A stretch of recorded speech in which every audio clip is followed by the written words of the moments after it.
Welcome to the Bulletproof Screenwriting Podcast, episode number 73. We all make choices, but in the end, our choices make us. Anonymous.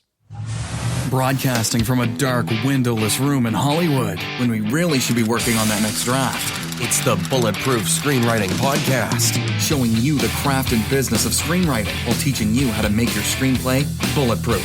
And here's your host, Alex Ferrari. Welcome to another episode of the Bulletproof Screenwriting Podcast. I am your humble and quarantined host, Alex Ferrari. Now, today's show is sponsored by Bulletproof Script Coverage. Now, unlike other script coverage services, Bulletproof Script Coverage actually focuses on the kind of project you are and the goals of the project you are.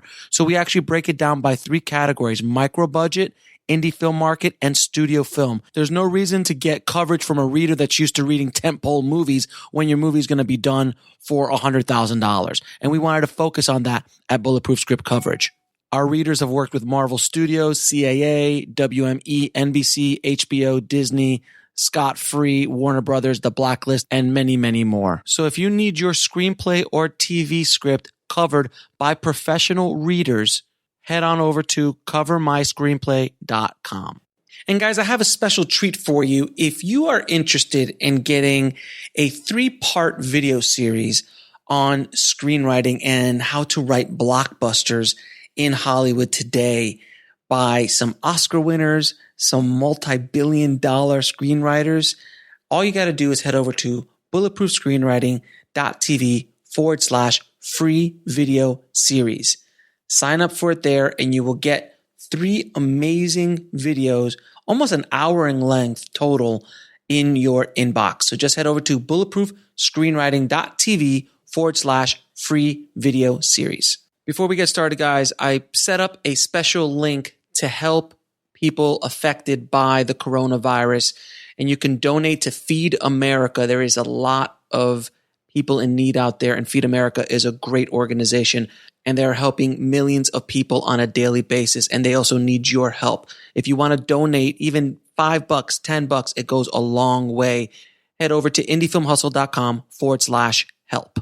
Now, guys, today on the show, we're going to discuss something that we've never discussed on the show before or even on the website before: how a screenwriter transitions or starts to write for video games. Now, it's an area of the industry, of the screenwriting industry, that I was very curious about because I knew absolutely nothing about this topic, which, generally speaking, when I speak to a guest, I have some understanding of what they've done, or because it's all within the film industry, and I've either gone through it or known someone who's gone through it. But when it comes to video games, I knew nothing at all. So I brought on Robert Denton Bryant, who co-wrote Slay the Dragon: Writing Great Video Games with author Keith Giglio. And Robert comes from a screenwriting background. He worked in marketing and production and as a writer in Hollywood for a long time. Then he slowly made a transition into video games. He has been a publisher and a developer. He knows the ins and outs of the video game industry. He's been in it now for many, many years. And him and Keith wrote this amazing book, which is basically a guide on how a screenwriter transitions their storytelling process to video games. And as you will find out in this episode, it is very, very different than writing a standard screenplay. We break down the no-act structure of video games, writing great video game characters, making gameplay emotionally meaningful. And one of the great quotes that Robert says in the episode, which I thought was wonderful: writing a video game is more like designing a theme park. Not like writing a television show or a movie, but designing a theme park, because you have different stories going on all over the place at the same time. And there's a consistent storyline that goes through the whole piece, but then there's these off subplots that kind of go on. And then those have endless changes because the player is playing that person or that character.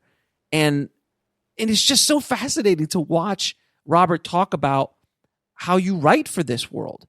And I think at one point he was talking in the episode, and I'm just excited about this. You could tell that they actually printed out the script for one of these large, very popular video games, and it was like 40,000 pages or something like that. It was like literally just stacks. It's stacked up like 6-7 feet tall. It was insane. So it's a completely different way of storytelling, but it is a very emotional way of storytelling and powerful way because it is touching hundreds of millions of people around the world every single day. So as a storyteller, if you want to get your stories out there, video games might be another way for you to do that. So without any further ado, please enjoy my conversation with Robert Denton Bryant. I'd like to welcome to the show Robert Denton Bryant. Man, how are you doing, my friend? Hey, how are you? Thanks for having me on. Oh man, I'm excited to have you because we're going to talk about something I have no idea about, and that's like I generally have some reference point to a guest that I speak to, but I am a complete and absolute newbie when it comes to writing for video games, and I wanted to have you on the show because you've worked in Hollywood before, and your co-author Keith has as well. So right. it's not you're coming at it from a perspective of my listeners, which are screenwriters who got roped into writing for video games. So before we get going, how did you get into the business in the first place, and then from there, how did you get not sidetracks, but how did you jump into the writing of video games? Okay, so the business, you mean film, linear entertainment, non-interactive entertainment. The only business, which is the film business, obviously. Right. The industry. It's top of mind, too, because I'm playing around in doing a deep dive in HBO Max's giant catalog of really great old films. It's like going to film school, for $15 a month. It's I was so delighted as how deep that catalog was. And something that came up, and I just watched it randomly 2 nights ago, was The Player. Oh, it was such a great movie. Oh, well, of course. Yeah, amazing film. Yeah, and so it was a throwback because that's when I got into the business because on a lark, I was trained as a journalist, so I was working as a business reporter in New Mexico, where I'm from, and on a lark, because I read a Time magazine article where the Cash and Epps, the Top Gun guys, right? Yeah. One of them was sitting in his den in this lounge chair, and his feet were up on this stack of screenplays, spying out where the titles had been written on with Sharpie. Mm-hmm. And the article said, Top Gun is the first script they've sold that's been made. And so the gist of the article for me is that even if the movie doesn't get made, the writer gets paid. And so I figured, well, that's a good job. So on a lark, I applied to USC Film School, and I got in, and that's like getting into Harvard Law. Drop everything, you just go. And so that was lucky enough. And then and it was scary for me because I'd never been to Los Angeles. I didn't have any family. I, just kind of said, well, I'll just live on campus and go from there. So I got my dorm and I got my tuition squared away in my classes. And I'm like, okay, go find a job. And I went to the job board, which back then was, 3x5 cards on bulletin boards. And I was just looking for a bartending or a waiting job, but they had this miscellaneous section. I'm like, well, I have some office skills because I used to be a reporter. What do they got over here? It says wanted college marketing, college promotions person for film studio. And I'm looking around. I'm like, it can't be this easy. And so I applied and I got hired, day 4 in Hollywood at a film studio, right? Sounds awesome. It happens all the time. Except, here's the asterisk. The film studio was Canon. Oh, so awesome. Oh, that's actually, now you just got a couple more credit points with me just because of that. Yeah, so I was a Canon right at the, right before, for about 2 years, right before they were circling the bowl, and then Peretti flushed them. But great, so great analogy, by the way. Great analogy. And then, so I actually, the first movie I worked on was something with Albert Pune called Down Twisted. But the second movie I ever worked on was Masters of the Universe, the motion picture. Fantastic piece of cinema, sir. Yeah, right. And so I was in marketing for 2 years at Canon that was a full-time job, by the way, while I was going to graduate school. Remember graduate school? Mm-hmm. And so it was exhausting and brutal, but it was a great place to be because in film school, I learned the mechanics of the making of the films. Right. And at the studio, I was learning the selling of the films, right? Mm-hmm. And all of that sausage that, most filmmakers, like a lot of game makers, mm-hmm. they operate under this Field of Dreams fallacy that if I make it, because I made it and my mother says I'm cool, mm-hmm. people will buy this thing that I'm making. And that's not the case, right? And so that gave me, even though I was selling stuff like Missing in Action 3 and Death Wish 4, The Crackdown, it gave me a respect for the need for marketing and how lack of marketing is brutal. No, but I had on your investment. But I do have to ask you though, did you work on Superman 4: Quest for Peace? No. That was one of the. I didn't work on that or Cobra. They had this side deal with Warner's. Yeah. Those weren't distributed by us. Those went out through Warner Brothers and, lost even more money because of the additional print and advertising costs, right? So you have this amazing, you have this meteoric rise in the industry. And then I'm assuming you got work and you started working in Hollywood as a screenwriter? No. I wanted to finish graduate school and, I was hustling, because Canon was killing me on many levels. And so I just quit focusing on graduate school. And so I worked in a restaurant in Beverly Hills, but I got PA work from, producers who were in there. And so I started working, did a 180. I started working on sets and I was a PA on like music videos and commercials and was a story editor. And I worked with like TV movie companies. I would do coverage, and I'd worked with the producers when they bought the life rights. I'd help them shape it into 3 acts or 5 acts or whatever the structure was for what we used to call then a movie of the week. But my love, the reason I went to film school is I always wanted to write. And, my story is familiar to a lot of screenwriters. I was just like Cash Inept. I came this close, so close, except my footstool of unproduced screenplays are both unproduced and unsold, right? Fair enough. Which makes them even more special. But I made the rounds and I did meetings and I got really close and I got attachments. Mm-hmm. Kevin Pollak is my favorite stand-up comedian. That's great. Of all time. He's fantastic. Because after one read, he attached himself as the villain, kind of the comic villain, to one of my scripts. And I'm like, yay. And I was able to sort of parlay that into yet another failed deal. But thank you, Kevin, if you're watching.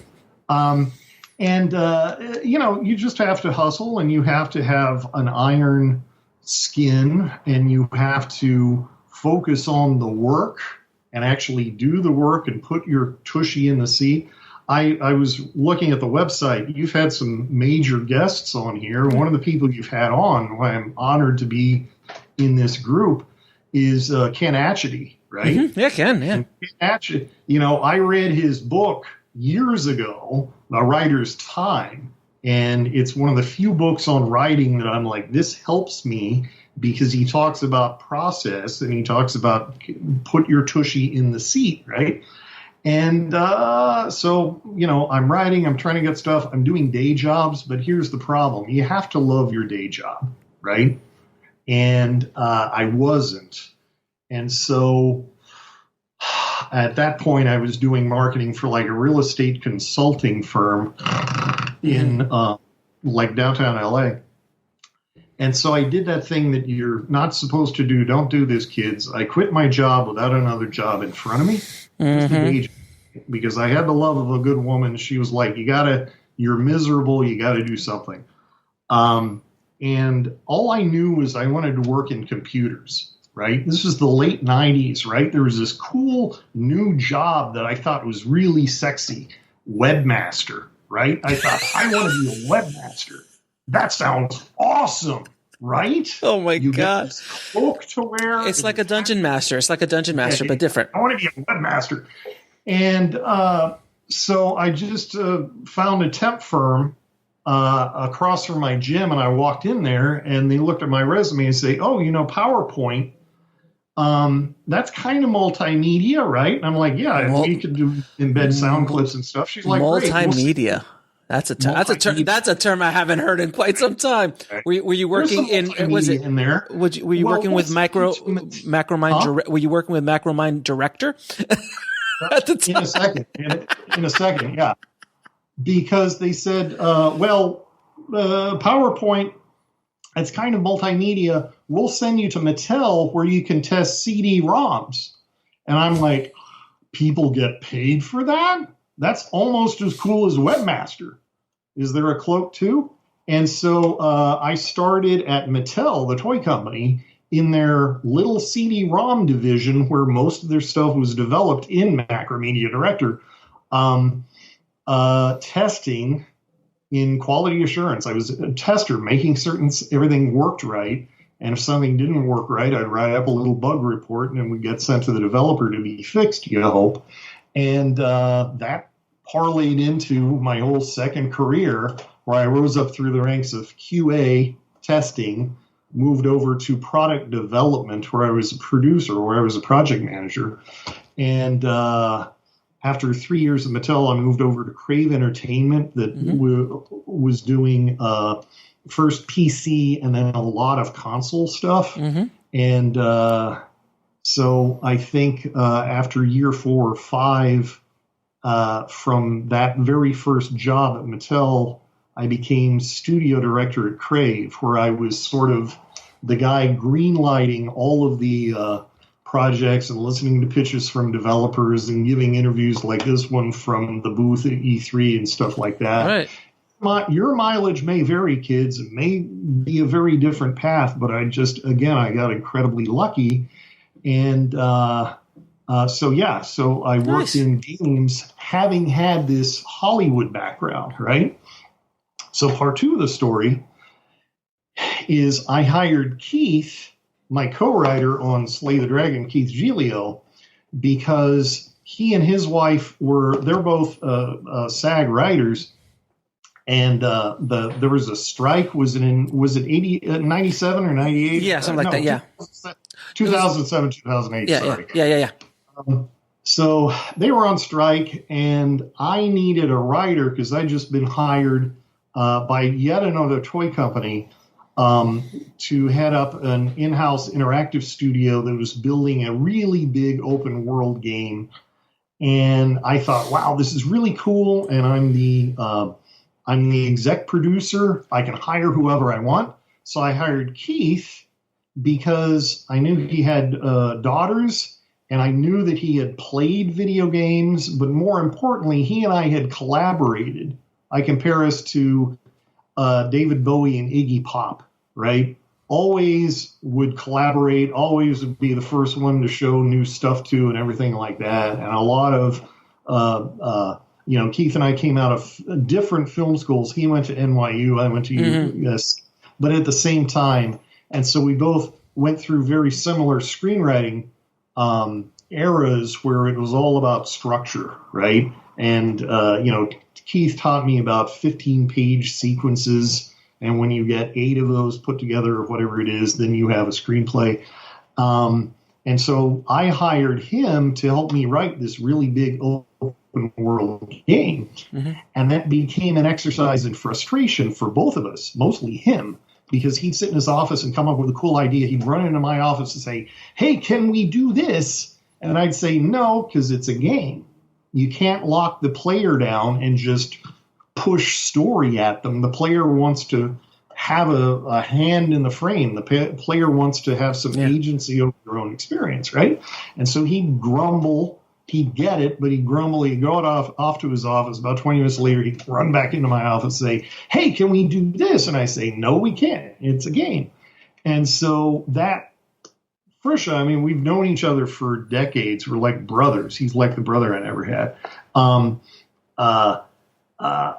We were grinding at each other, but in a collegial way. And then finally he walks into my office one time and I cut him off. I'm like, it's a game, Keith. He says, no, listen, I've been teaching at UCLA Extension. He's been teaching screenwriting for a time. What if we took this frustration we have and turn it into a class, right? What if we discuss this friction between what the player wants and what the storyteller wants to do, right? And so he pitched that to UCLA Extension, and so we taught our very first class. It's been over 10 years ago, and it was a one-day kind of traffic school class pitched to your point when you began the segment, screenwriters who don't know anything about games, who think that they can go into games and there's gold, right? Right. And there's money in games, but it's very humbling if you're an established screenwriter or a non-established screenwriter. You're still used to the paradigm of the beginning. The creative seed comes from my skull. I'm going to tell my story. And that's not how the way games work, right? And so it's very humbling. So what is so because I'm, again, such a complete newbie and green in this entire world of game producing. Right.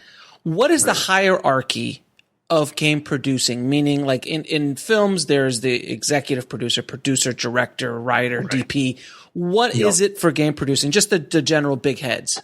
It just, it depends on the type of game. But an exec producer, which is the title I've held the most frequently, is essentially the money guy. Okay. An exec producer is the deal guy. And he's the one who shepherds the contract through the process and has to, manage the relationship with the developer.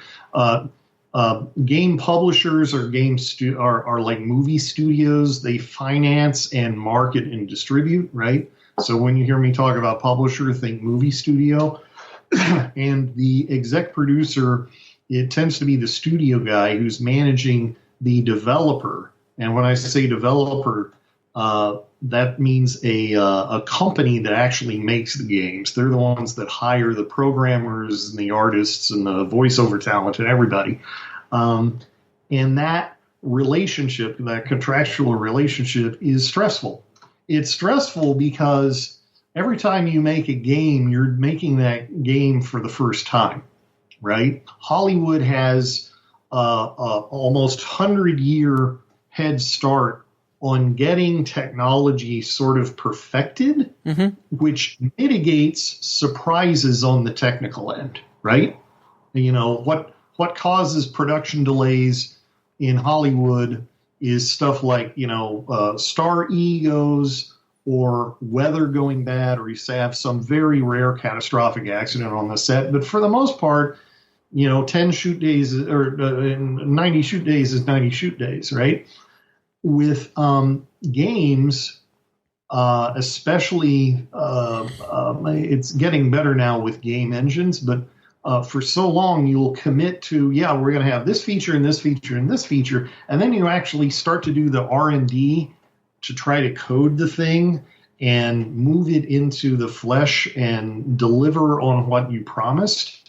And the risks, both technological and creative, are massive, right? Games take a much longer time to make. And so that relationship between a developer and a producer is very stressful, or executive producer is very stressful. So over here on the developer side, the production company, those can be structured in any one of a number of ways. But what there isn't generally is a director, where there's one creative person who sits at the top of the pyramid and calls all the shots. Okay, there's one or two creators that have sort of possessory above the title credit, like Sid Meier or Hideo Kojima, who does the Metal Gear Solid games, but they are the exceptions rather than the rule. Because games are made by committee, you've heard, it's the oldest cliche in Hollywood that film is a collaborative medium. And that's true, but that's nothing compared to games. Games are super collaborative because they're so vast and because they're so specialized that all the teams have to be in constant good communication with each other to deliver their stuff interconnectedly.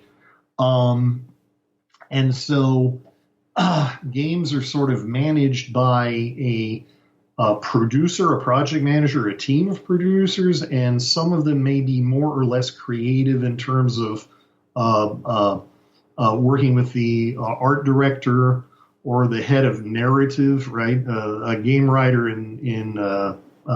a writer in games is sometimes called a narrative designer, right? And the gameplay designer and the there's heads of departments.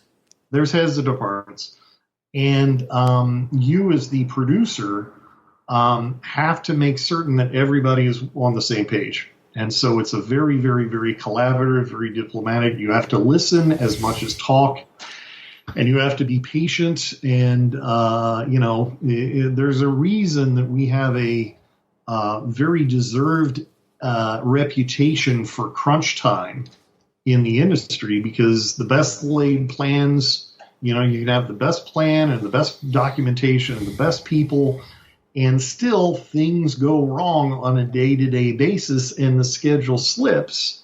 And it was worse 20 years ago. It's gotten a lot better in the last 10 years, but still there's this expectation that if we start to slip too much, we just have to cancel kids' birthdays and start working 18 hours. It's similar to VFX. In the VFX world, there's 24-hour day just turnaround sometimes just to meet the deadlines. That's what happened to Cats. They literally shipped it without visual effects. Some shots missing. And it's brutal, and it's that same technology. It's that same tech culture. Sure. You just have to go. Electronic Arts used to have this phrase saying, "We have to go Egyptian on this," meaning we just need to have hundreds and hundreds and hundreds of people building the pyramid working. Yeah. And there's a fallacy there, because in project management, it's like you're constantly worrying about person hours. How long is it going to take this one person to do this task, right? And it takes a woman 9 months to make a baby, right? Produce a baby. Mm-hmm. But too often we think that, well, if we hire 8 more ladies, we can have that baby in 1 month, right? Doesn't work that way. Right. Doesn't work that way. Go ahead. So what are obviously we've studied, screenplay structure, and there's multiple different acts and structures in the hero's journey, and all sorts of different theories in regards to how to structure a movie. But generally, it's a 90-page script. There's certain points that hit, and Sid Field basically laid it out years ago. What are the different structures for video games? And I know that depends on the kind of video game you're playing as well, correct? Right. Even when we talk, there's so many words that we use in common in film and games, but have different meanings, right? Mm-hmm. Like genres in film tend to reflect the mood in the audience, right? Mm-hmm. Comedies or horror or whatever. And even though we have a genre in games called survival horror, the genres tend to be grouped around actions the player takes, right? A shooter. First person. A racing game, a sports sim where you're modeling the behavior of an athlete on the field like in FIFA or Madden. or a puzzle game where you're moving stuff around and trying to line stuff up and or solve a puzzle. So the genres are based around mechanics rather than moods, and those mechanics kind of define, or combinations of mechanics kind of define what sort of game it is and what sort of structure the story should have if it has a story, right? I'll be the first person to tell you that not every game needs a deep, involving story, but all games are improved by having some type of story, no matter how light, to give the gameplay some type of content. Like Super Mario Brothers has a very thin storyline. It's fairly thin. Rescue the damsel, right? Rescue the damsel from Bowser. But then you look at Link or Zelda, much more complex, and then it's become its own world after the whole Zelda series. But then, so it all, like, I remember, this is, I'm dating myself, but like Castlevania, the original Castlevania, like Contra was pretty straightforward story. Right. It's not really that high, but then I started seeing that even in those early Nintendo games, that there was, they were starting to add more story. I remember Ninja Gaiden and right. those kind of stories. They started adding more story elements, and even Super Mario Brothers. Right. They started to add more and more stories. Nothing compared to Right. what we have today, but you could start seeing that. Where there, Right. I mean, obviously there must have been writers, right? I mean, in the early days, the writer was the designer, was the artist, was the programmer. Got it. In the first, in the arcades, the first console generation, you had crews of one or two people making a game. Right? I'm dear friends with some of the original Intellivision developers, which was Mattel's game console system in the 80s. And you would have one or two people, and they would be the artist, the designer, the programmer, the sound designer. And as the 80s advanced and the games began to get more complex, you would see writers, especially over on the PC side of things, with PC games where you had very text-heavy, like Zorks, right? Yeah, I remember Zork. Yeah. Zorks, or the text parsing games, or the Dungeons and Dragons style computer RPGs. Those had full-on stories because there were pages and pages of text, and they were dialogue scenes and everything like that. And you can see that same deep structure on a game like a Fallout or a Witcher 3, or what I'm playing right now is Outer Worlds right now from its Obsidian. And, the visuals are amazing, but the deep structure of, I'm going to go do this stuff, and I'm going to go talk to these people, and I'm going to choose from dialogue trees, and that's how I'm going to experience the story, through interacting with characters and through the world building, rather than me sitting down and being told a lot of stuff in a little cinematic, right? So what are the experience story, huh? So then what are like the different story structures? Let's pick a genre, if you will. It just depends. Okay, so picking a genre, right? So like a puzzle game, it's all world building, right? If you think of Candy Crush Saga on your phone, the story, the structure is just an endless series of levels, right? But there's still a world there, right? There's still a context of, essentially this candy world, anthropomorphic candy world, that you have to release all the candy and get the stars and move to the next level and everything like that. I'm playing a game on mobile right now called Homescapes, which is a little family drama about a butler helping to fix up his parents' dilapidated mansion. But that story is completely tangential to the core gameplay, which is essentially Candy Crush Saga. Align all the stuff and clear the stage. But they added the next. But they added a heavier storyline to it than they should have. They had to.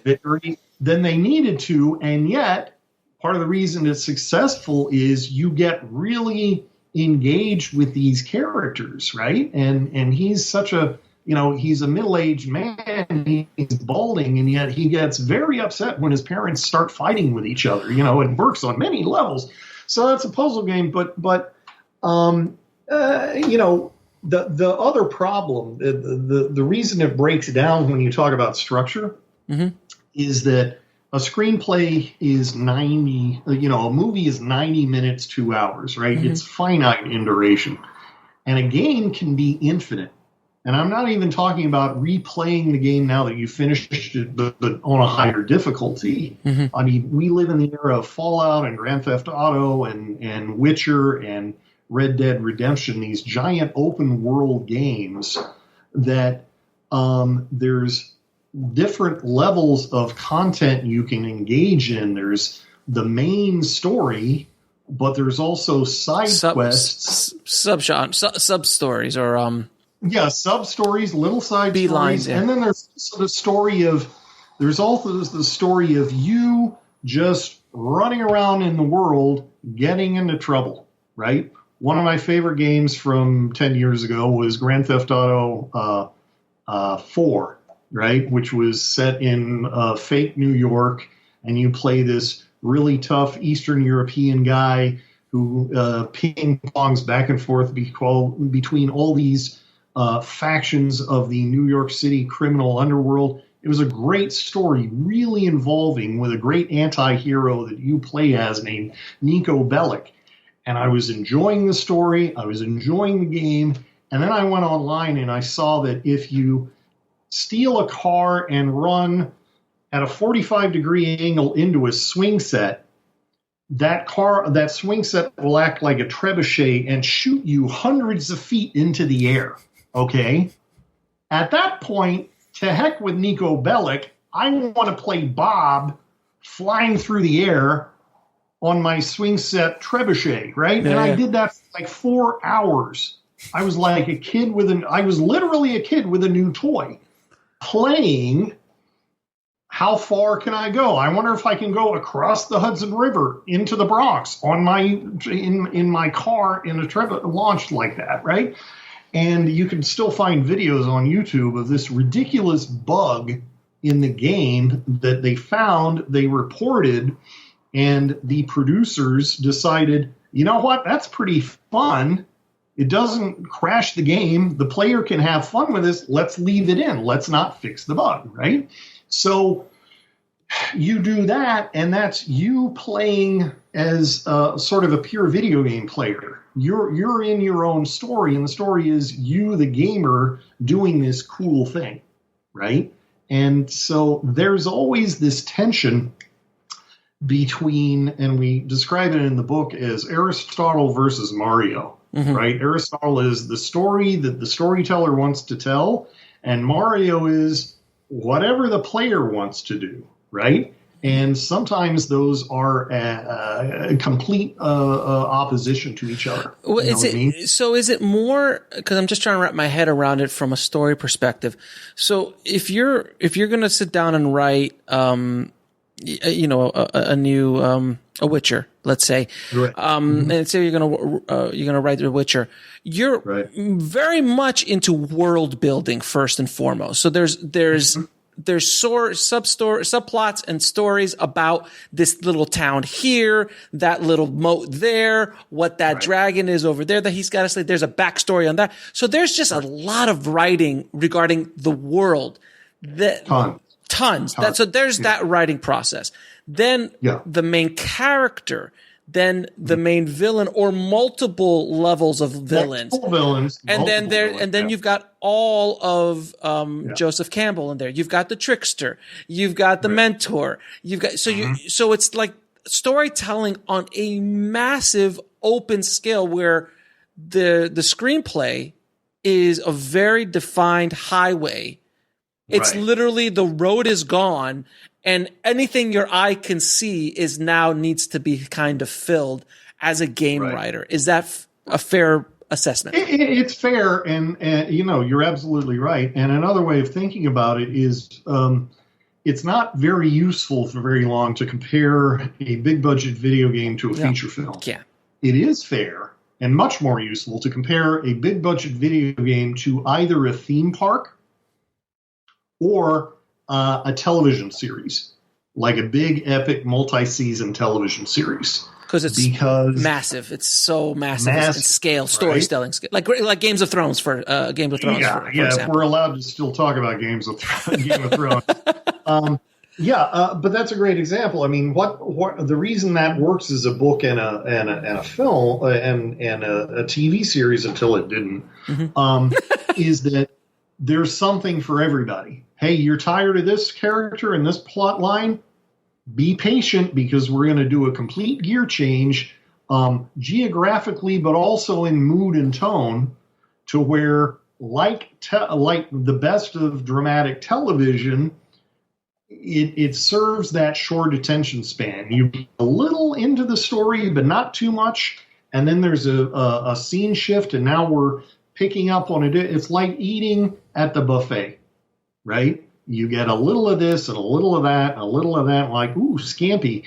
Instead of, in a feature film, you're locked in to one story, maybe a couple of subplots, but you have the patience because it's only 2 hours, right? Right.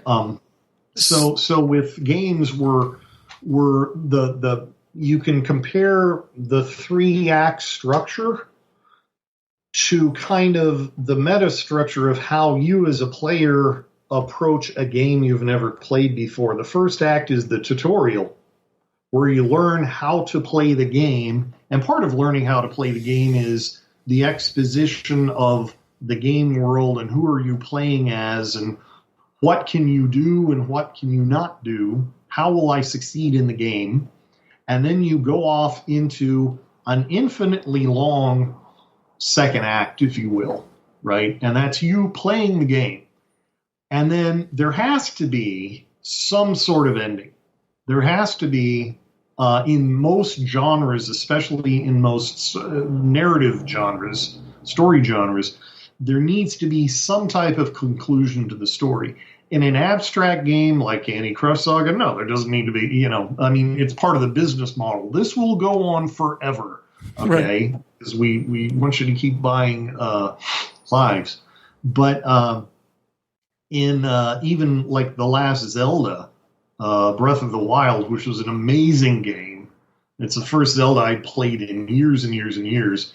And I did not want it to end, but it finally got to the point where finally I get to throw down with Ganon. And it was an epic fight, and it lasted a long time. But I finally got to return, peace to Hyrule. So there was a resolution, and I felt like all this time I'd spent in the game wasn't wasted. I mean, of course it wasn't wasted. I was amused. I was enjoying myself. I was diverted. But I feel like I accomplished something in the digital world that I spent so much time with, as opposed to like actually accomplishing something like folding my laundry in the real world, which is mundane, right? So like World of Warcraft, which is these kind of online worlds that are essentially endless. Like they never, there is no conclusion. It's constantly just about building. It's about selling stuff and making money. Yeah, well, it's about you and your relationship to your character or characters, and the people that put Warcraft together do come up with storylines, but and there is always talk about the end game. But like history, it never ends, right? And so Warcraft is sort of, you can compare Warcraft to a cable network, and then whatever this year's expansion pack, because, they're constantly... New seasons. Yeah, seasons. Yeah, big, long seasons that take 2 years to develop, right?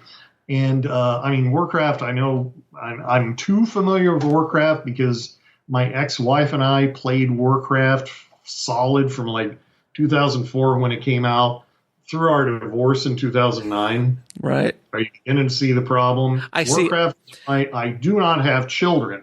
I have a level 110 warlock, but I don't have any children to play on. Is it very similar to that episode of South Park when they were playing Warcraft? No, we would take potty breaks. Well, at least take potty breaks. At least. But yeah, I mean, it is like many good and lucrative video games. It's addictive. I'll go ahead and tell you, it's addictive. Right? But what is it? Designed to be addictive. So I've played video games. I haven't played them in a long time because I have other things because I know when I played video games, I played video games. Right. So my first, I hadn't shout out to Burger Time on Intellivision. My Intellivision was the first game system, and then I bought myself a Nintendo system when I was in high school. And I worked at a video store which rented video games, so I just had this nonstop. I mean, I still remember, if I may tell a short story. I remember when I got Mike Tyson's Punch-Out, which was amazing. I beat Mike Tyson's Punch-Out in 5 days, which was a feat. Wow. That was straight 12-hour days. On day 6, my eyes went blurry. And I thought I woke up in the morning and I was blurred. I called my mom. I'm like, oh my God, I've gone blind. And she's like, no, you've got eye strain. Just calm down.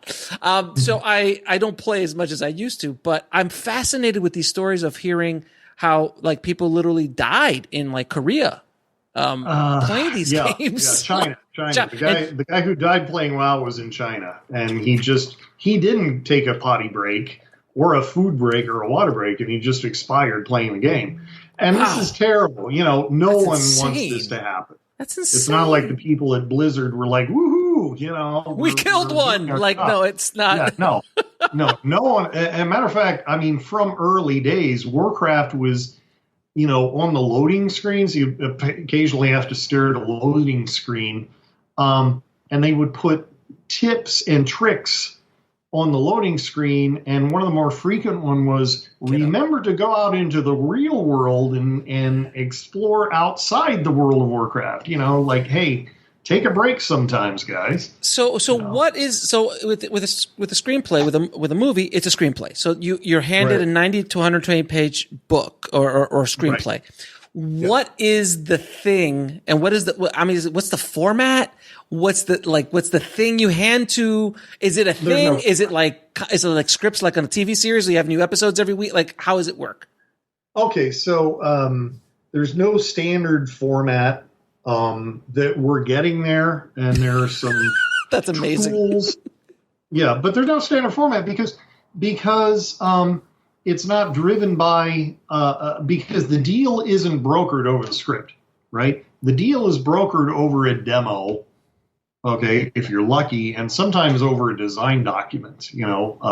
At Crave, I would sometimes do contracts based on the track record of that developer and a design document, which is essentially a long memo. Very much like a treatment, but about the overall player experience, and a component of that, but just a component, is the story, right?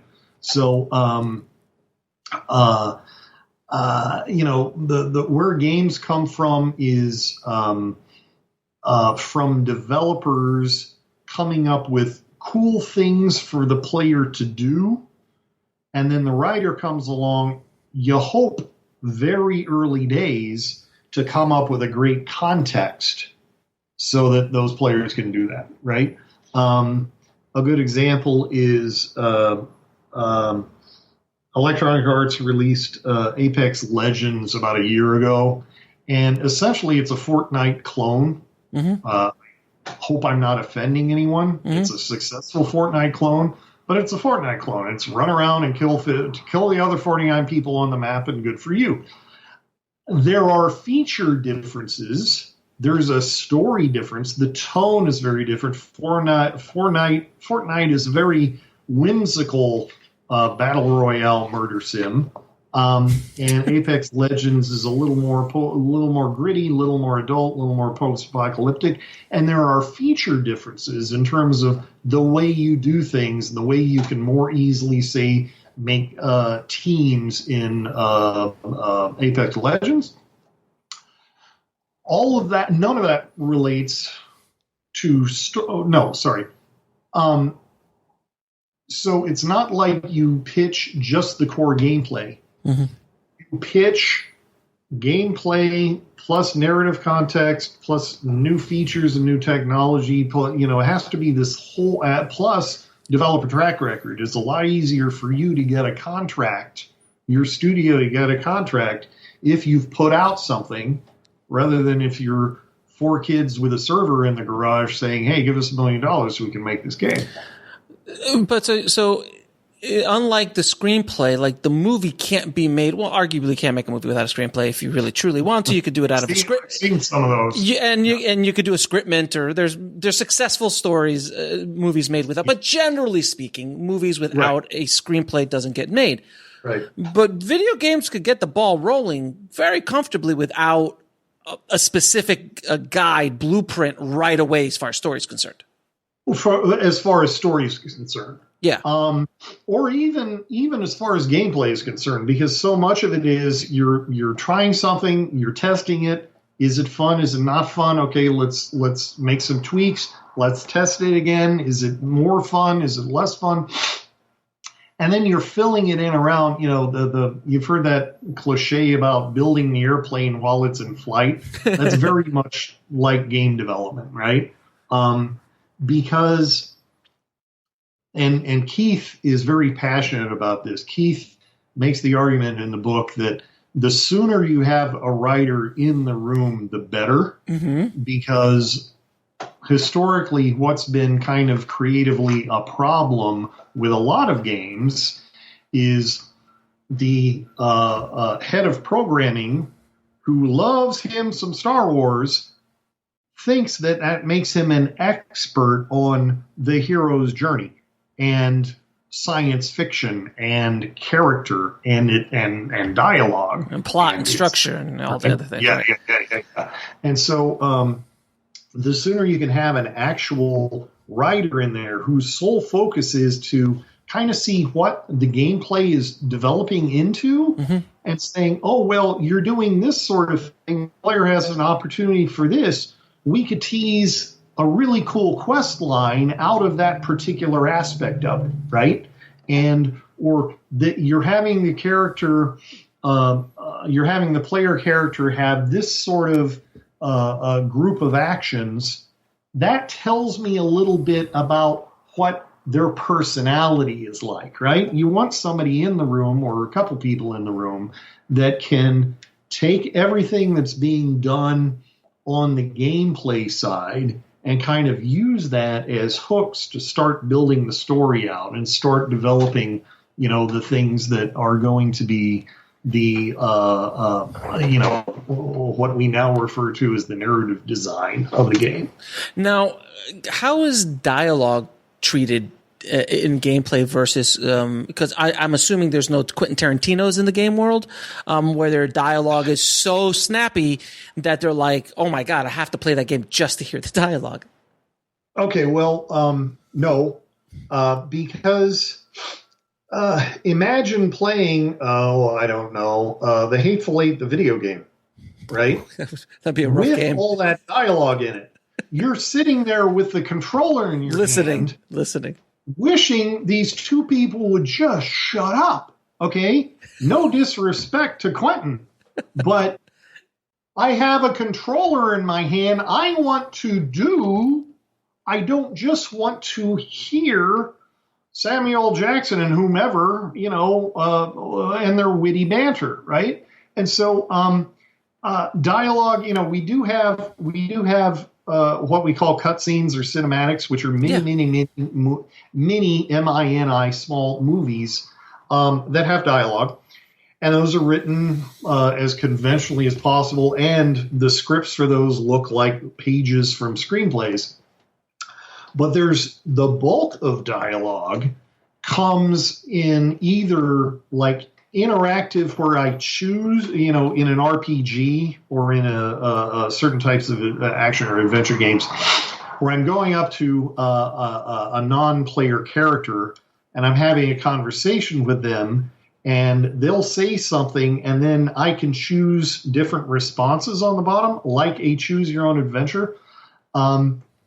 And so that sort of branching dialogue is another sort of much more complex way of interacting with all the different people you need to interact with in a big game. It's just and then the third type of dialogue is what we call barks, which is procedurally generated dialogue that is the player or the bad guy I'm sneaking around will say based on the situation, right?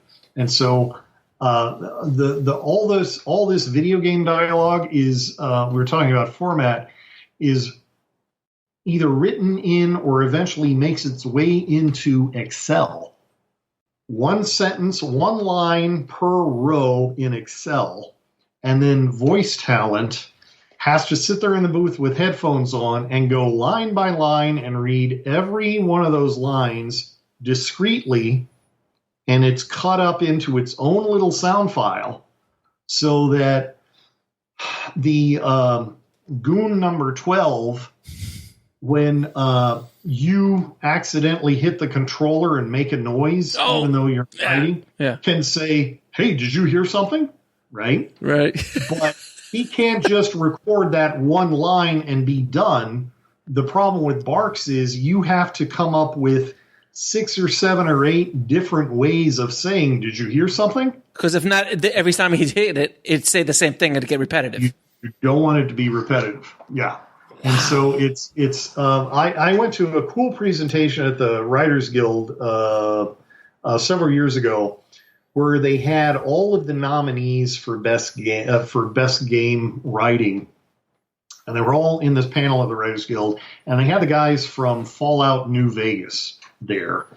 And somebody asked him, how big was the script? And the guy did like this, like here to the floor. It says, on a lark, we decided we were going to kill some cubes of paper, and we printed out the entire script, and it was here to the floor. So how many thousands of pages is that? 7,000 pages, 8,000 pages? In Excel. Oh, my right? God. That's even... geez. Right? So there's no descriptions. So there's no descriptions in the stories or in the... in a treatment, I guess. That's something that's getting better. Okay. I mean, one of the things that has frustrated me for decades, because I come from my background and I've worked with actors and I respect what they do, is when fanboys or critics that don't understand the process will say, "Oh, this is a fun game, but the voice acting is terrible." Stop. It's not the voice actor that's doing a bad job. It's that the voice actor hasn't been given enough information to work with to where they can craft a performance. Yeah, and how do you have a director there, like a VO director?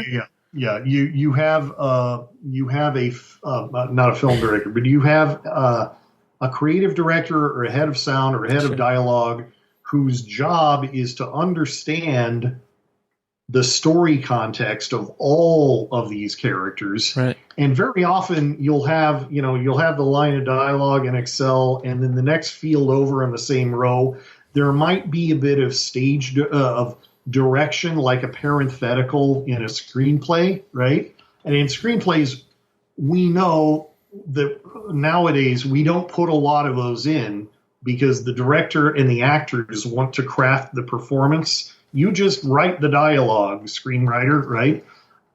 Well, you do that a lot in games because you want to contextualize the line, because it's just a line of dialogue in a cell.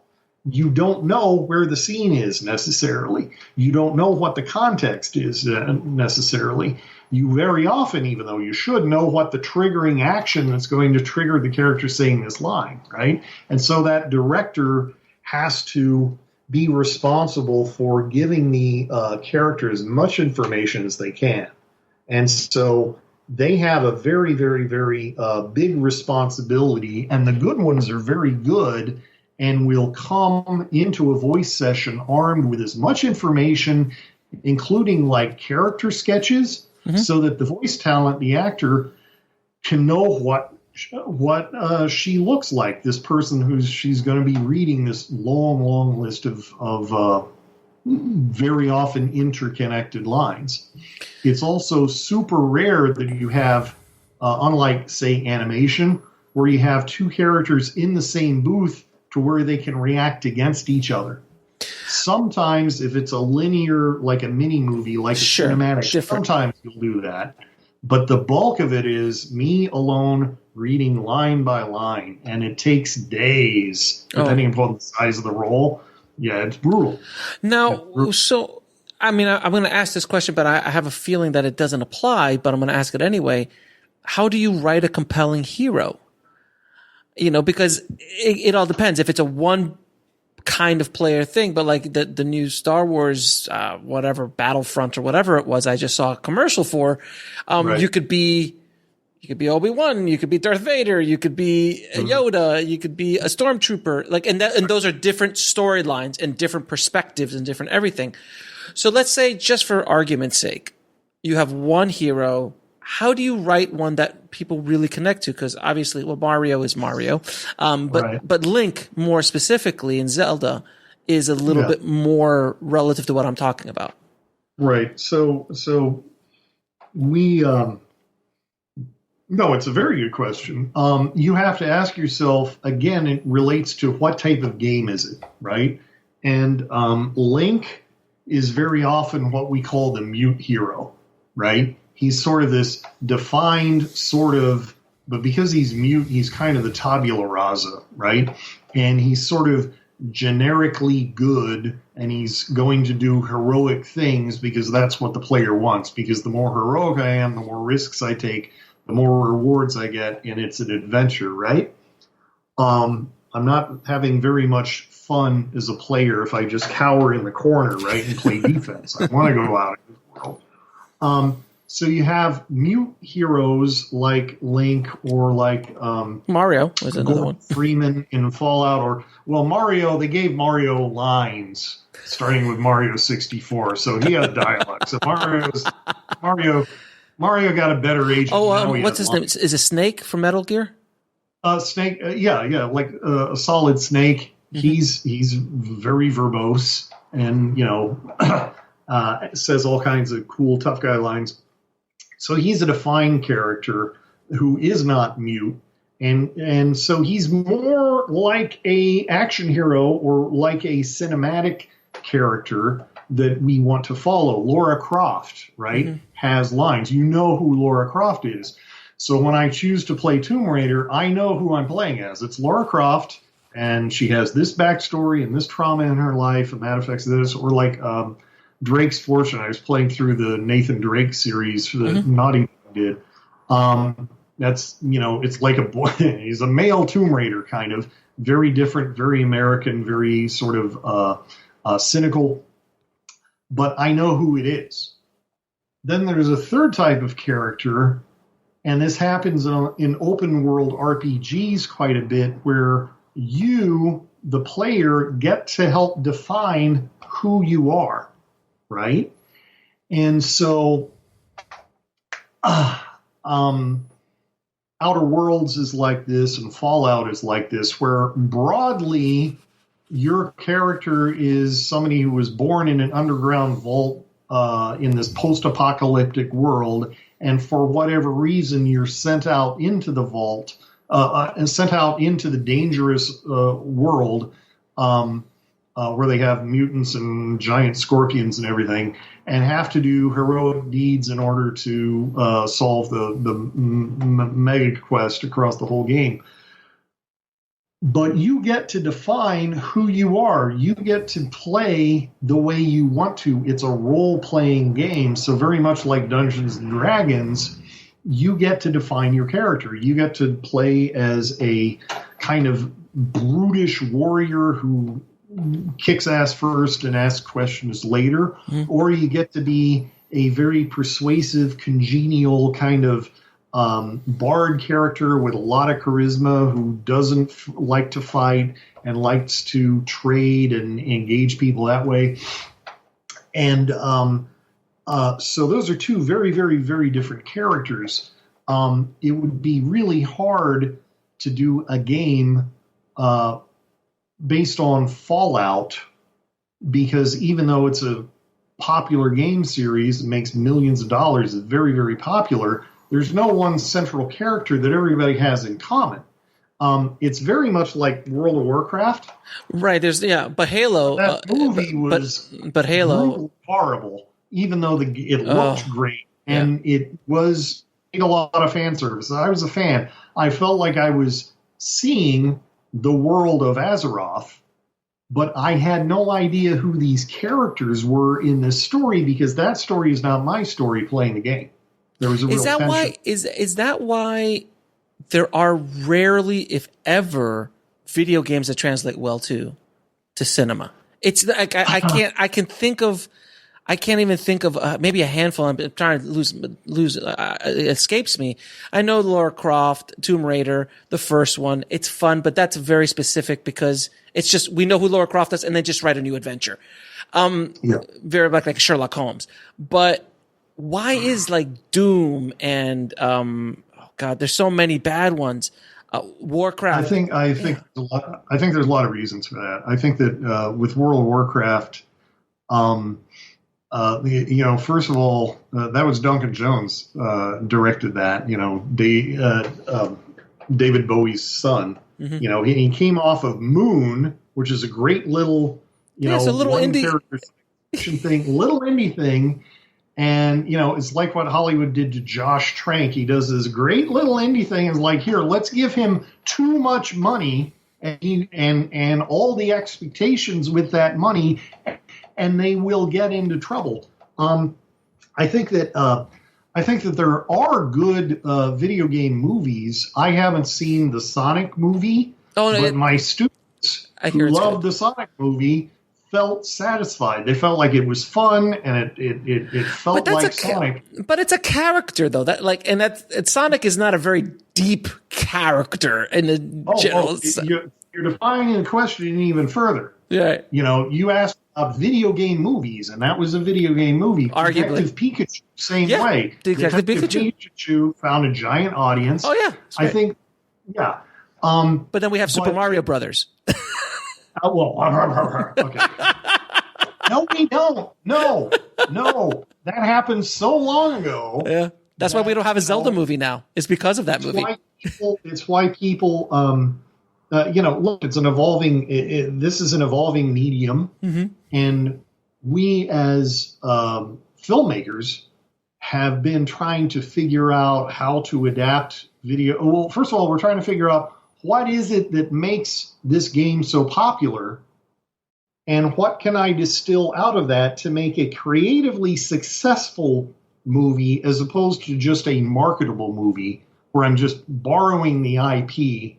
Right.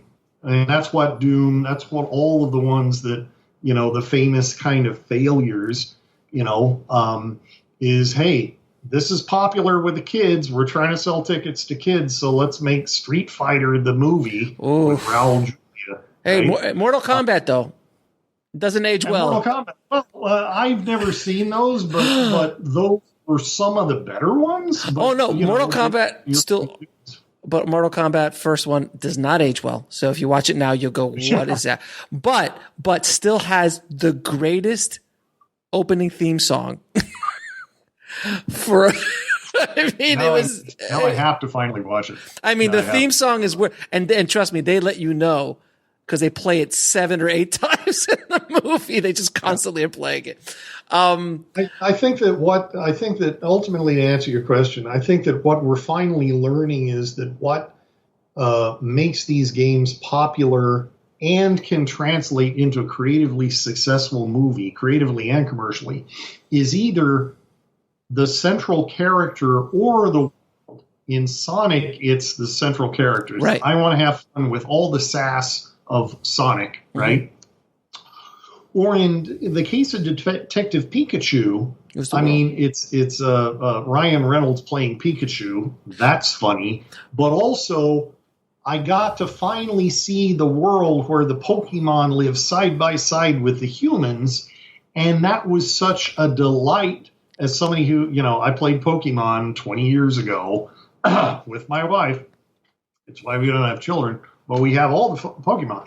So it was great for me to finally see in beautiful, fully rendered 3D all of these Pokemon existing next to human beings, kind of as has always been the promise of those games, right? And I kind of compare it to when I was in film school, we were always told that B novels make A movies, right? Some of the best, most beloved movies were based on kind of B novels, programmer novels of James N. Cain, right? Postman Always Rings Twice and stuff like that. Not a high literary novel, but a potboiler, something that's a page turner, something where it's very plot driven and it's got a lot of twists and turns and, you know, a yard. Those make good movies. Not Ulysses by James Joyce. Why don't we have our Ulysses movie, right? Okay. Right. You follow? I got it. So we're slowly kind of figuring that we're trying to figure out what is it about a movie that's going to, we can pull out those elements and create something that doesn't just service the fans of the game, but also makes the world apprehendable and enjoyable for people who aren't fans of the game. Two of my biggest disappointments is I would love to see a great Halo movie. Right. And Microsoft has been trying to get a Halo movie done for years, and they keep, you know, Neil Blomkamp was attached to it. Peter Jackson. Maybe Peter Jackson. That would have been awesome. And also, you know, Bioshock, which is, you know, if you have not played a game in forever, I would send you right at Bioshock because, like Ulysses by James Joyce, it's one of the first games I would point to nowadays as saying this is art. This is a very interesting dystopian sort of action adventure game, but it's also on a meta level a commentary about the relationship, the manipulative relationship between the game designer and the game player. Okay, so it has layers, it has a philosophical element to it, and it stays with you. It's really interesting. And you experience this not by watching a lot of movies, but by actually playing the game and experiencing this world and going through the twists and turns of the levels and the plot. And I would love for there to be a Bioshock movie, but I just said to you, part of what makes Bioshock great is the experience of playing it and being passive and watching an actor or actress going through the story is not going to be as emotionally impactful, is not going to approach what triggers me to call it art as much as actually playing the game. So I want to ask you this question because even I'm not very deep into the video game culture as I was back in the day, but Metal Gear and the creator of Metal Gear, I even know about that guy. It's almost he's almost mythical at this point. Like when they make movies about game designers, he's the archetype. You know, like, and there's so much myth around him. And I remember playing Metal Gear 1 on Nintendo, and I think he's always been part of Metal Gear, right? Right. So it's like this story that's continued even from back in the Nintendo days all the way to these things. And every time there's a Metal Gear movie, a show that comes out or a game that comes out, it's, you know, everybody's dying to play it. What makes it so beloved as a story? Because on a story standpoint, what makes it so beloved? Or is it all gameplay? Or is it a combo? I think it's, you know, he's an interesting character. I mean, this is a great question because I didn't play the early top-down Metal Gears. My first Metal Gear was Metal Gear Solid on PlayStation, which was, you know, the first game, not one of the very first games where all of the guys that I worked with at Mattel, and they played every game, were like, "Oh man, this is finally a movie that you play." And Kojima is very vocal and very transparent about how he loves movies, and he's a kind of a frustrated film director. And so he tries to make his games as cinematic as possible. And so I bought Metal Gear Solid, I put the disc in, blah, blah, blah, blah, blah, and it begins with Snake talking to his handler over the radio back at headquarters while he's being injected into the dangerous space, and he has to infiltrate this base. And it's happening very slowly in real time, and we're seeing credits during that opening sequence like we would in a movie, and we're seeing very carefully selected, I mean, all of this stuff is storyboarded by Kojima and his team to seem as cinematic as possible. And they're, I haven't played many of the later Metal Gears, but part of that brand is the dialogue, to your point about dialogue. And even in Metal Gear Solid, most of the time you are Snake and you're in the base, infiltrating the base, so you're taking out bad guys slowly because you're sneaking around. It's a spy game. It isn't a run and gun game.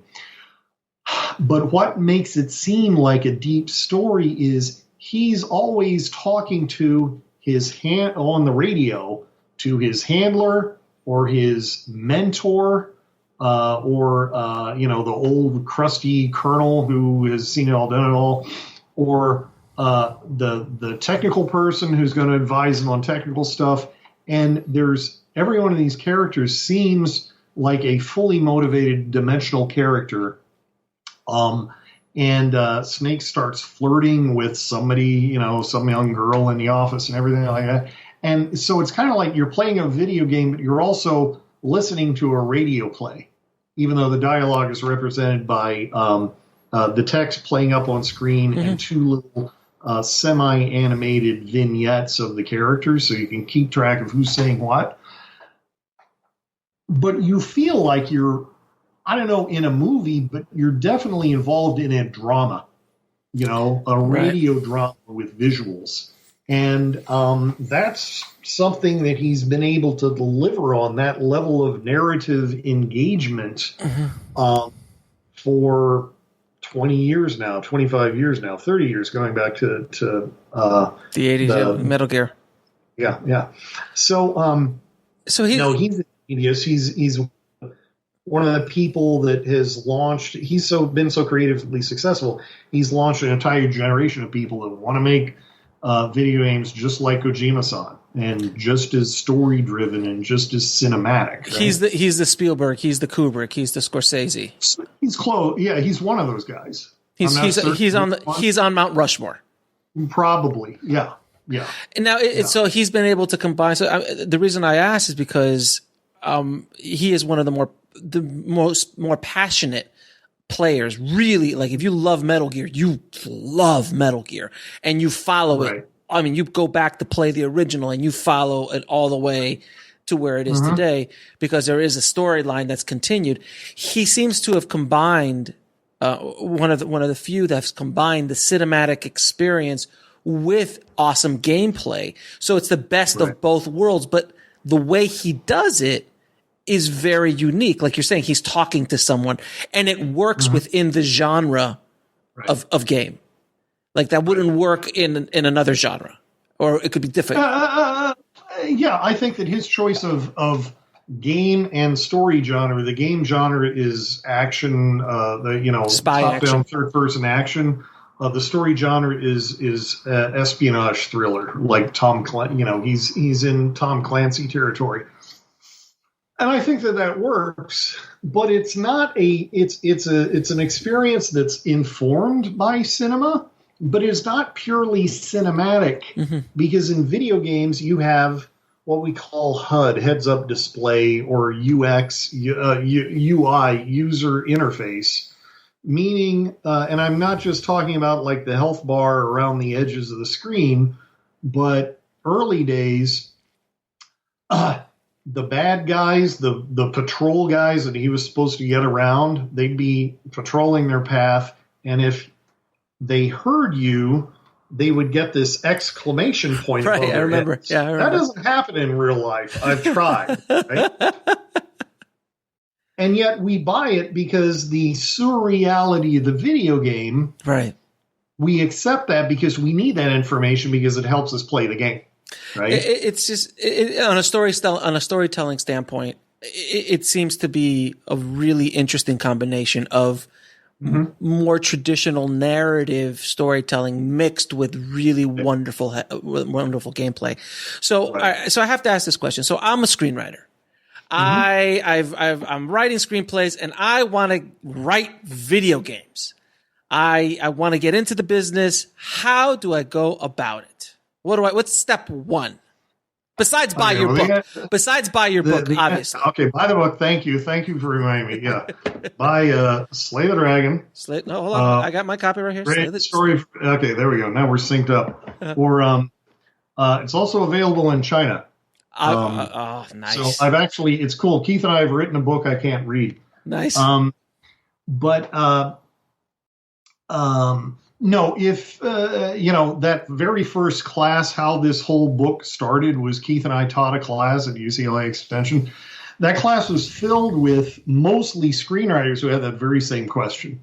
And it's tough because you can't, if you're already an established writer, if you're signed with, one of the big agencies, sure, you can ask your agent to go set them up with the interactive agent and have that conversation. You can announce to your agent, your manager, your creative team, I want to move into video games. How do I get this done? So sure, it is possible, if everything works right, for you to get a lubricated path there. But for the rest of us, it's a challenge because if I'm a fledgling screenwriter, I can take my spec script and enter it. What the low-hanging fruit is festivals, right? I can go into festival content, screenwriting contests and festivals and do some things to try to get some heat around my screenplay and hope that I get representation. So with games, the good news is you don't necessarily need representation. There are jobs for game writers, but they're going to be looking for samples of work. If you don't have those samples, writing a spec game is, first of all, that's off the table because remember, you need it's too much money. Yeah, right. And it's too much. It's too much of your time relative to what the person's going to need. So there's a couple things you can do.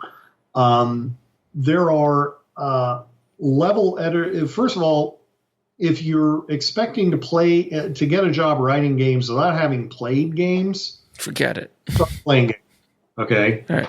You just need to, it would be very arrogant for me as somebody who's been working in games for years to go to Hollywood and say, well, I've never seen movies, but please hire me to write a movie. Right. Okay. So start playing games, we have a list in the book of here's where you should begin your journey, right? So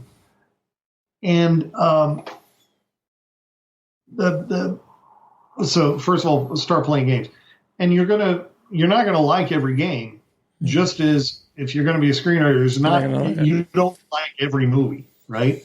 You don't even like every type of movie. You're gonna be stuff that you're passionate about. There's going to be stuff that you're not interested in. Lean into the stuff that you're interested in.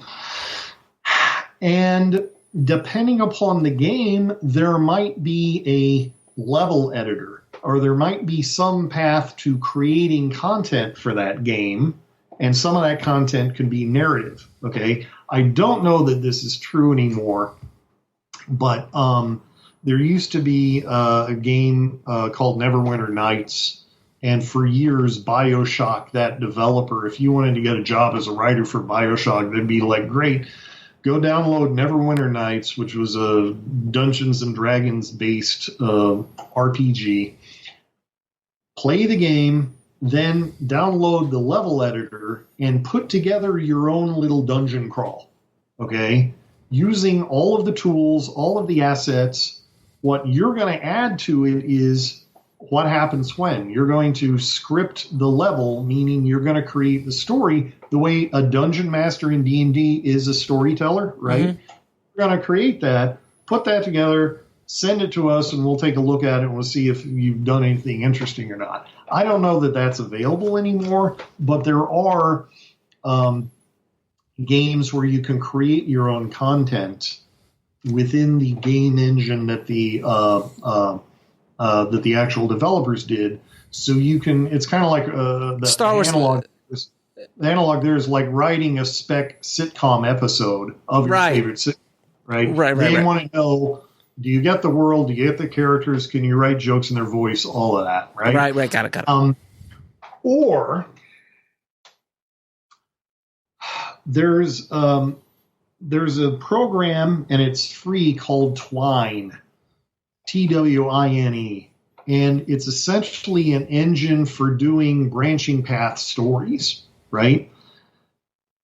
That is an extremely exciting tool. It's what I use for my interactive storytelling class that grew out of the book, and it's something that has a applicability right now because we're seeing choose your own adventure, multiple path films now on Netflix. Yeah.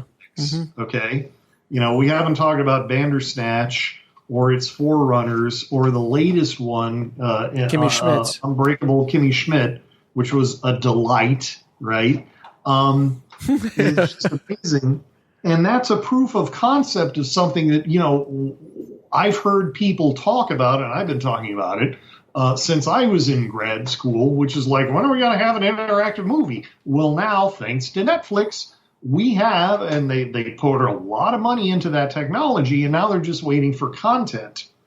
We have viable proofs of concepts of what's an interactive movie or an interactive TV episode like, right? The best of the best, I am told, is the Minecraft interactive story, because that one goes on for a long time. You can get through the Kimmy Schmidt in about a half hour if you don't do a lot of backtracking. Even though they do backtracking for you for comedy's sake, it's hilarious. Sure. Yeah. Is the Minecraft. Just search on Minecraft in Netflix, and you'll have this very deep interactive story in the Minecraft universe that really feels like you're playing an interactive game. It's amazing.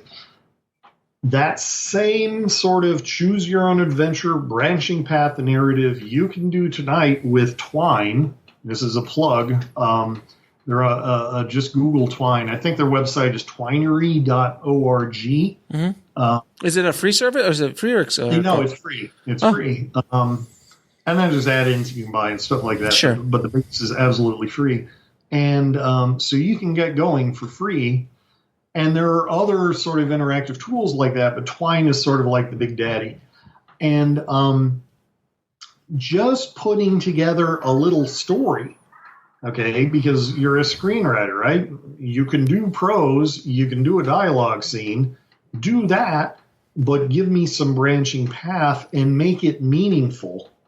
We all, especially people of a certain age, look back at the choose your own adventure games as, oh, they were such fun. Yes, because we were kids and we didn't know any better. But I mean, in terms of deep storytelling, the genre was in its infancy, and the whole point was to kind of, you were playing kind of a book as a toy. It's like, okay, well, I'm going to go to the left path. You were eaten by a tiger. Oh, well, go back to the beginning, right? There wasn't a lot of meaning depth. to There's that. not a lot of depth there. Yeah. No. Well, now, 20 years later, 30 years later, how can we use this medium of branching storytelling for something that's meaningful, that has an emotional impact on the player, right, or the viewer, right? And so if you can put together essentially an interactive short story, put 2 or 3 of those on your portfolio site.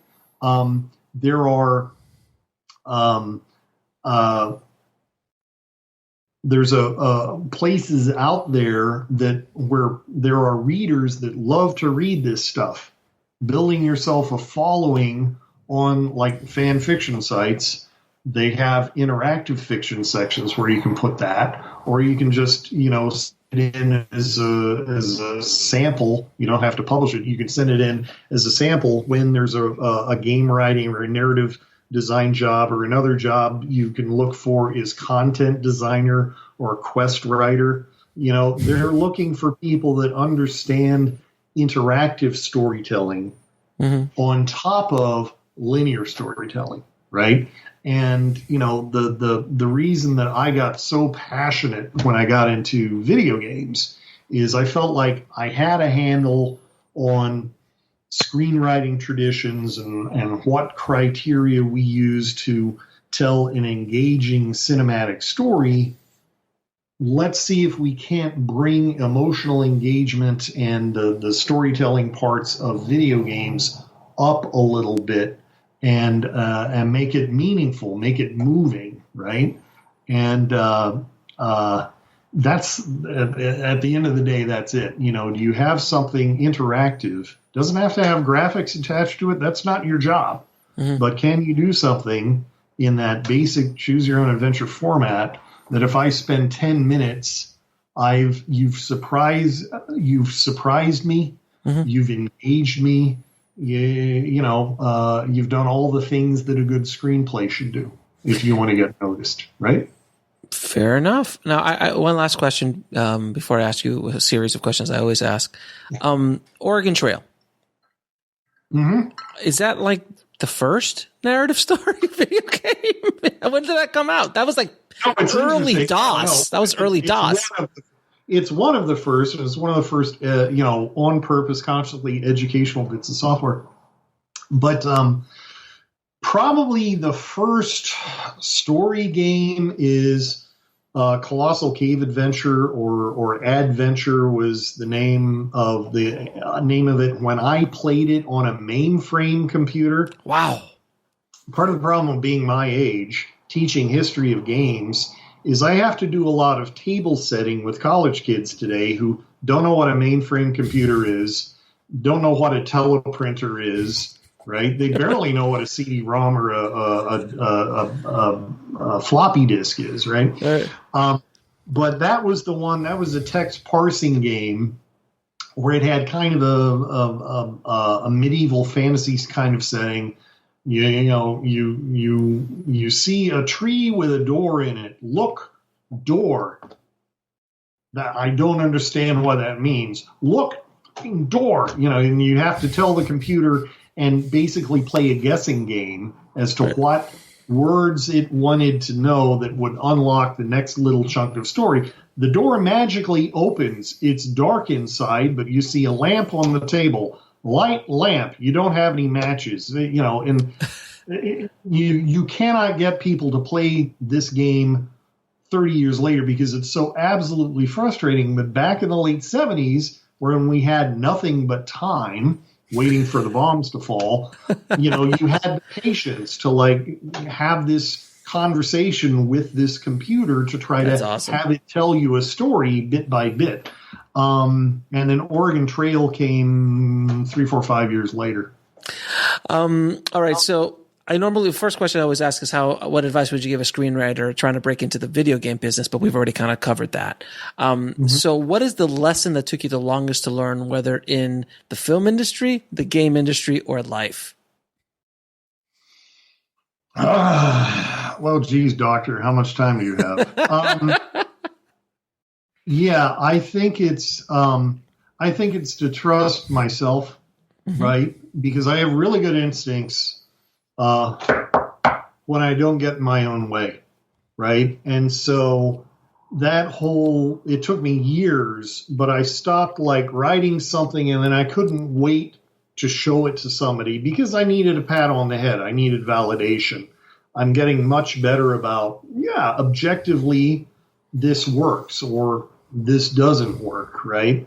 And I did that through a lot of painful therapy that was very expensive over years, but also just, listening to podcasts like this one and reading articles about writing process, right? And I wish I could remember who it was and give them credit, but they said, no, I won't read your goddamn screenplay or something, because you should know, if it works for you, if it's working, send it out. And so I even stopped having, like, my girlfriend. Right now, the only person I ever send something to read, because it's just become a life habit, is Keith. Right. And part of the joy of writing this book was collaborating with him finally, instead of just, him looking at my stuff or me giving notes on his stuff. But yeah, just trusting yourself. And 3 of your favorite video games of all time. Oh, that's like asking your 3 favorite children. Yes. Each special in their own way. Special. Bioshock. Bioshock is one of them. Bioshock. Yeah. Okay. We'll go with Bioshock and the Fallout franchise. Okay. Because Fallout 1 was brilliant when I played it when it first came out 20 years ago. But Fallout 3, I really spent a ton of time in and just loved that world and found that story very poignant. And Liam Neeson is your dad, and the whole mega quest is your dad abandons you as a child and you need to go find out why. And so probably that. And then the third one, believe it or not, is not World of Warcraft, even though mad respect for World of Warcraft. It's this amazing thing that has gotten so big that in order to be a viable Warcraft player, I just can't do all the other stuff I have to do, right? You're pretty much in that Warcraft lane. Is Starcraft. Okay. Right? I played the heck out of Starcraft because I played Warcraft too. These are real-time strategy games. They're basically army raising and building strategy games. And Starcraft had, because I'm a science fiction fan, Starcraft was Warcraft in space. Yeah. With such, and Blizzard Entertainment did such a great job of world building. They're great pasticheurs at Blizzard, or they used to be, where nothing they do is original. What's original is all the ways that they've combined all these different bibs and bobs. And so creating these 3 distinct races, colonized humans way far out in the galaxy, and the Zerg and the Protoss, and coming up with backstories and lore for all these 3 civilizations, and having a really compelling story with characters, with twists and turns and backstabbing and reversals, and it really got. I loved living in that very dangerous world, playing the game, but also reading the tie-in novels, right? And there were comic books, and I would read the comic books and stuff like that. So it got expressed in a lot of different media.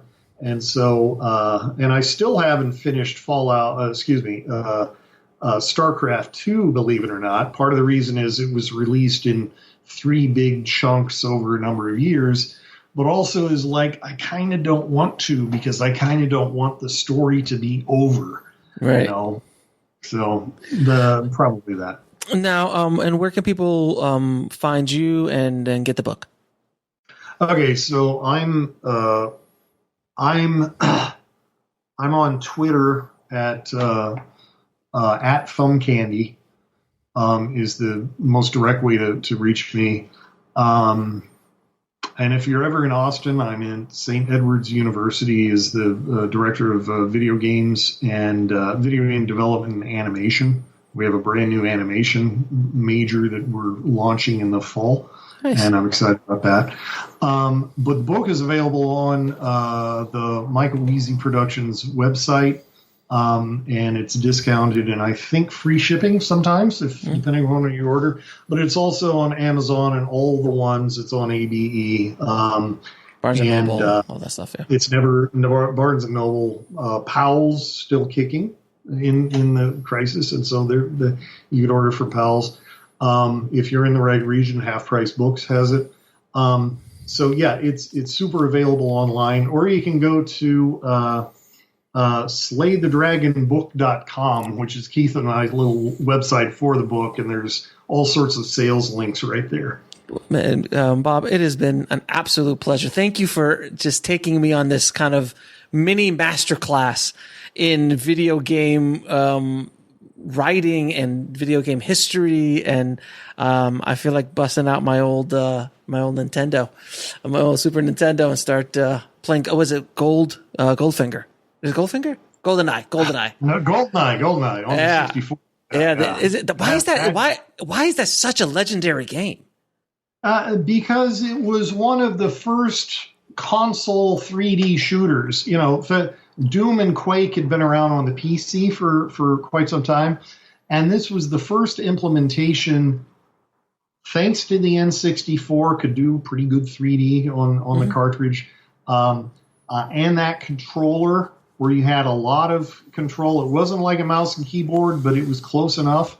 And the developers just did such a great job of translating that very early FPS kind of mechanics and making it work on a console with James Bond. I mean, you get to hunt down Odd Job and shoot him in the back, for crying out loud. That was cool. But yeah, no, GoldenEye is a legend just because it allowed you to be able to have that FPS experience without all the expense of a LAN party where you had to connect computers in the same room. All you needed to do, there were four controller parts on that N64, and you and four people could be, playing in security camera mode on one quarter of your TV screen and have that great deathmatch thing, and from that experience, yada, yada, yada, yada, Fortnite. Yada, yada, yada, yada, Fortnite. Yada, yada, Fortnite. Bob, man, thank you again for being on the show. I truly appreciate your time, my friend. My pleasure. I'll talk to you soon. I so want to thank Robert for coming on and dropping insane knowledge bombs on the Bulletproof Screenwriting Tribe today, because, like I said before, I had no idea about this process, and I'm so excited to be bringing this information to you guys. It's just another way that you can generate revenue and tell stories with your writing. Just another way to think about the storytelling process. And I highly recommend you pick up Robert and Keith's book, Slay the Dragon, Writing Great Video Games. It is the Bible when it comes to transitioning from screenwriting for television and for film to video games. And by the way, guys, it doesn't have to be either one or the other. You still can do both. You could also write novels. You could also write short stories. You could also write ad copy. You could also write so many things. It's just another way to express yourself as a writer and hopefully generate some revenue as a writer. So if you want to link to that and anything else we spoke about in this episode, please head over to the show notes at bulletproofscreenwriting.com/073. And if you haven't already, please head over to screenwritingpodcast.com and leave a good review for the show. It helps us out a lot. Thank you guys so much. I hope you all are hanging in there during this insane time in our history. And I know that a lot of you guys are having, issues with this whole quarantine and having to deal with everything that's happening. And trust me, I understand. So one thing I am going to be doing for the Bulletproof Screenwriting Tribe is I'm going to try to now release a weekly episode for the Bulletproof Screenwriting Podcast. Before, it's been every other week, but now I'm going to release it every single week. So one a week is what my goal is. And generally speaking, I have a pretty good track record when it comes to these goals, and considering I'm almost at 400 episodes of the Indie Film Hustle podcast and well over 50 episodes of the Film Entrepreneur podcast. So I think I have a pretty good track record, and I think I'll be able to do it. But I have some amazing guests coming on very, very soon. So, and I hope that helps you just a little bit more with dealing with this quarantine and everything else we've got going on in this crazy, crazy world. So thanks again for listening, guys. Thank you for all the love, all the emails. I truly, truly appreciate it from the bottom of my heart. As always, keep on writing no matter what. I'll talk to you soon. Thanks for listening to the Bulletproof Screenwriting Podcast at bulletproofscreenwriting.tv.